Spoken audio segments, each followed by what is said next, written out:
निज मन की व्यथा कह रहे थे, तो बूढ़े पुरुष बेखबर से उसके ही पास सो रहे थे। बोले उस नव स्त्री के नेत्रों से इतना अश्रुपात हो रहा था, तो उसे देखकर लग रहा था कि ये देवी बहुत दुखी है, बहुत परेशान है। और जब मैंने उस देवी को परेशान देखा तो हमसे रहा नहीं गया। संतों की यही पहचान होती है, वो किसी को रोता बिलखता नहीं देख सकते। संत हृदय नवनीत समाना। इसीलिए बाबा वो स्वामी जी कहते हैं,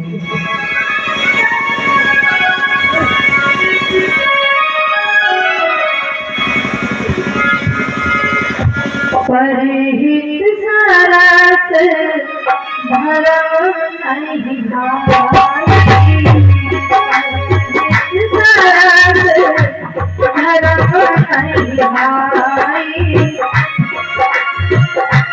परहित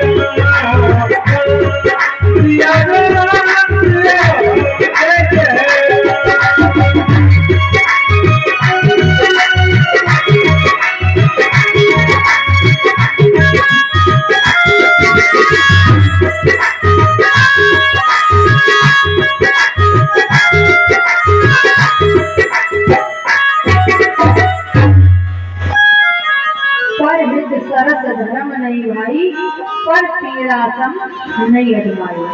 दूसरों का हित सोचना और दूसरों का हित करने से बड़ा कोई धर्म नहीं है। और दूसरों को कष्ट देना, बेवजह दूसरों को परेशान करना, इससे बड़ा कोई अपराध नहीं है। तो आज नारद जी के हृदय में दया आ गई कि देवी क्यों रो रही है। जानने के लिए पास में गए और जाकर के प्रणाम किया। कहा, देवी आप कौन हो? मैं देवर्षि नारद हूँ और नारद का आपके चरणों में प्रणाम है। तब देवी कहती हैं, अहम भक्ति, मैं भक्ति हूँ, मुझे संसार भक्ति के नाम से जानता है। और ये दोनों जो मेरे पास लेके हैं, ये मेरे बालक हैं, ज्ञान और वैराग्य, जो कि कलयुग के कारण वृद्ध हो गए हैं।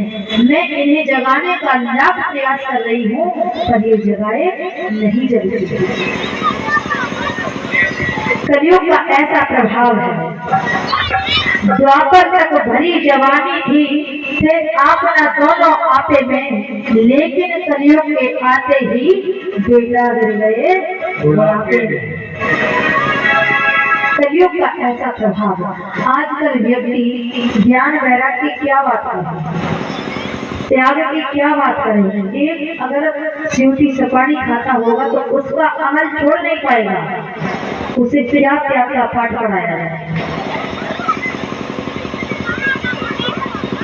तो महाराज कहा कि कलयुग के प्रभाव से ये दोनों वृद्ध हो गई। मैं इनकी माता हूँ, मेरे मस्तक पर यह कलंक लगा है कि माँ जवान है और बेटा वृद्ध हो गई।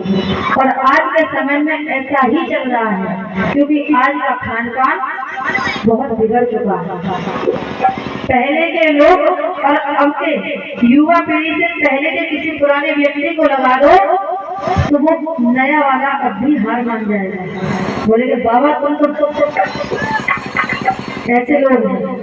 आज के जो युवा पीढ़ी है उसके अंदर ज्यादा मेहनत करने की क्षमता नहीं है।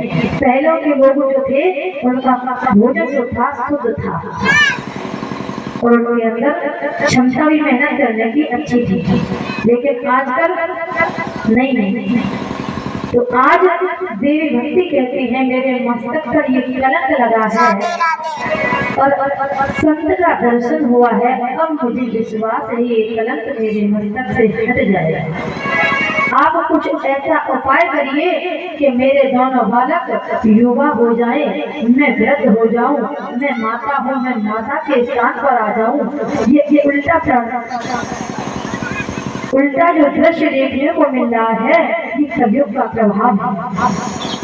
और आज आप जगह जगह देखिए जो होना चाहिए वो नहीं होता है, जो नहीं होना चाहिए वो जगह जगह होता है। ये कलयुग का प्रभाव है, लेकिन अभी कलयुग पूरी तरीके से आया भी नहीं। अभी तो उसका बाल रूप चल रहा है, बिल्कुल बाल रूप, जो कि एक दूध पीते वाला का होता है। आगे भविष्य में क्या होगा ये तो समय पर निर्भर है। तो महाराज देवी भक्ति की इस प्रकार जब प्रार्थना सुनी है तो नारद जी ने आज इन्हें धीरज बनाया और कहा देवी आप चिंता मत करिए, मैं कोई ना कोई ऐसा उपाय अवश्य करूंगा जिससे इन दोनों की ये जर्जर अवस्था समाप्त हो जाए, ये युवा हो जाए। आज देवी भक्ति को इस प्रकार से सांत्वना देते हैं नारद जी और देवी भक्ति खुश होती है कि आज मेरे जीवन में संत आया है तो मेरे जीवन की जो दुख है उनका निवारण हो जाएगा। जीवन में एक ऐसा संत, एक ऐसा गुरु होना बहुत जरूरी है जो कि हमें विधाता से जोड़ सके। आइए एक सुंदर भजन और उसके बाद कथा में